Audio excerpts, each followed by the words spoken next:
Praise lord. దేవునికి మహిమ కలుగును గాక. ఉదయకాల సమయంలో మనం దేవుని వాక్యాన్ని ధ్యానం చేసుకుందాం. యెషయా గ్రంథం 38వ అధ్యాయం 1, 2, 3, 4 వచనాల్లో ఇలా సెలవిస్తుంది. అయితే ఇక్కడ చూసుకున్నట్లుగా అయితే యెషయా ప్రవక్తకి దేవుడు ఇలా మాట్లాడుతున్నాడు.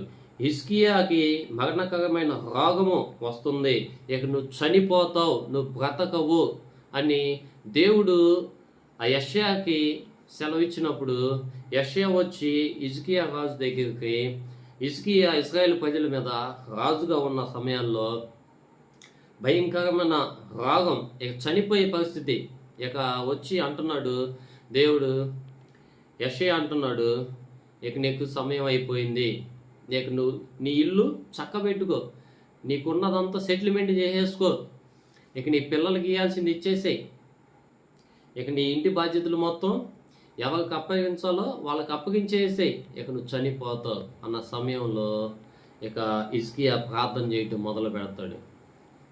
అయితే హిజ్కియా ఏమని ప్రార్థన చేస్తున్నాడు? అయ్యా, ఇదిగో నేను ఇన్ని కార్యాలు చేశాను, నేను ఇన్ని ఎందు నిలబడ్డాను, నేను చెడ్డ పనులు చేయలేదు, నేను నీతిగా ఉన్నాను కదా అని అన్నప్పుడు దేవుడు జ్ఞాపకం చేసుకుని మరలా యెషయా ప్రవక్త ద్వారా పలికించి, ఇదిగో నీకు ఆయుష్ను పెంచుతున్నాను, 15 సంవత్సరాలు నీకు ఆయుష్ను పెంచుతున్నాను, రోగాన్ని అంతా తీసివేశాడు. రోజుల్లో రోగాన్ని తీసివేయాలన్నా, వ్యాధిని తీసివేయాలన్నా, ఆరోగ్యాన్ని ఇవ్వాలన్నా, మనకి ఆయుష్ను పెంచాలన్నా అది దేవుని చేతిలో ఉంటుంది, అది యేసుక్రీస్తు చేతిలోనే ఉంటుంది.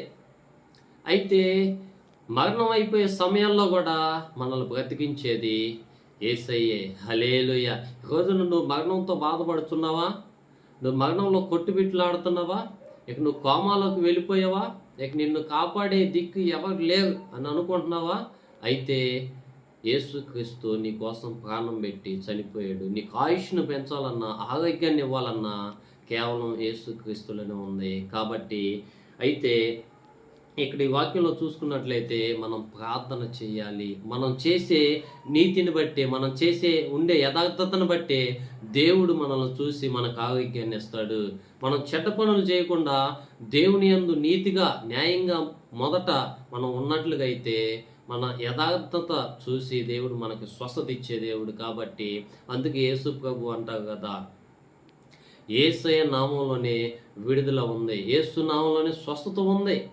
మరణంలో నుంచి జీవంలోనికి విడిపించేది యేసుక్రీస్తు మాత్రమే. కాబట్టి మనల్ని